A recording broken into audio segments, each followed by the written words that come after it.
Good morning and welcome to this week's rail car market and report update. I'm Chris Chandler, President of PFL. We hope that everyone had a great long weekend. For our readers that were at Mars in Chicago last week and we had the privilege of touching base with, it was great to have seen you. And as usual, the people at Mars had a great event and is one and continues to be one of our favorites. For more information on Mars, please call PFL today. Equity markets had a mixed bag. Last week, the Dow closed on Friday of last week at 49,359 points, down 144 points for the week. The S&P 500 finished at 6,940, down 26 points for the week. The Nasdaq closed at 22,515 and was down 155 points for the week. WTI closed at $59.44 per barrel, up 32 cents per barrel week over week. Iran continues to capture attention. Large-scale protests have persisted for 3 weeks, the most significant since 2009. Bloomberg estimates only a modest $4 per barrel war premium is priced in. President Trump announced a 25% tariff on goods from countries doing business with Iran, taking effect January 12th. DI reported inventories for the week ending January 9th, with crude oil increasing 3.4 million barrels week over week, 3% below the 5-year average for this time of year. Propane inventories are 33% above the 5-year average, reflecting a warm winter. Propane prices closed at 59 cents per gallon, down 27 cents per gallon year over year. Total North American weekly rail volumes were up 5.03% in week 3. The largest decrease came from forest products, which was down 19.3%, while the largest increase came from coal, which was up 32.3%. In the ECXS, total volumes were up 11.1%. NS was up 11.1% also. In the West, BN was up 6.1%. UP was up 3.1%.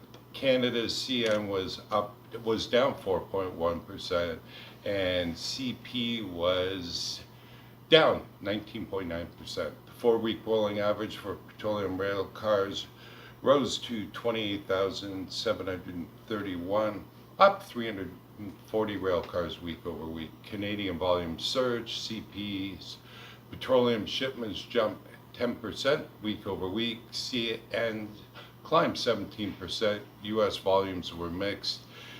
BN was up 16%. Norfolk Southern was down 10%. The Canadian strength is notable because it's happening despite widening crude price spreads. WCS closed at minus 14.20, discount to WTI more than $1 wider month over month.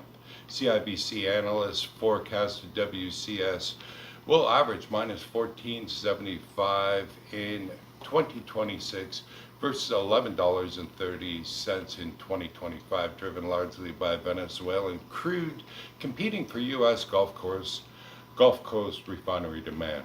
The U.S. finalized its first $500 million sale to Venezuelan crude last week, which is a positive sign.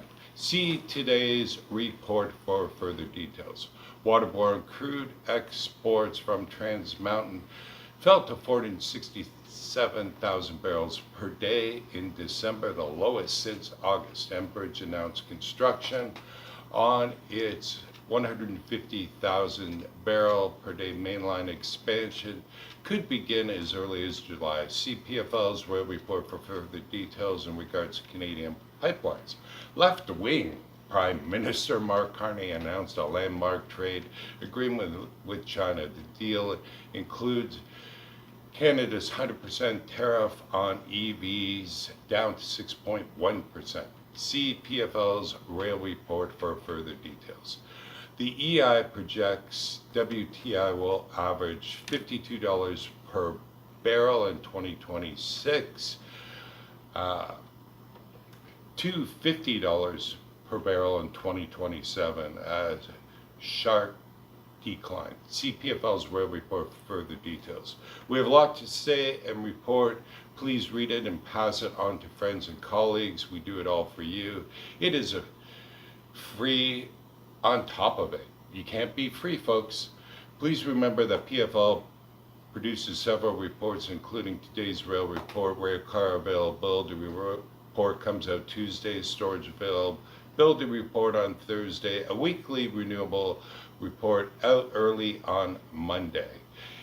If you are not signed up for every report, do so today. They are all free.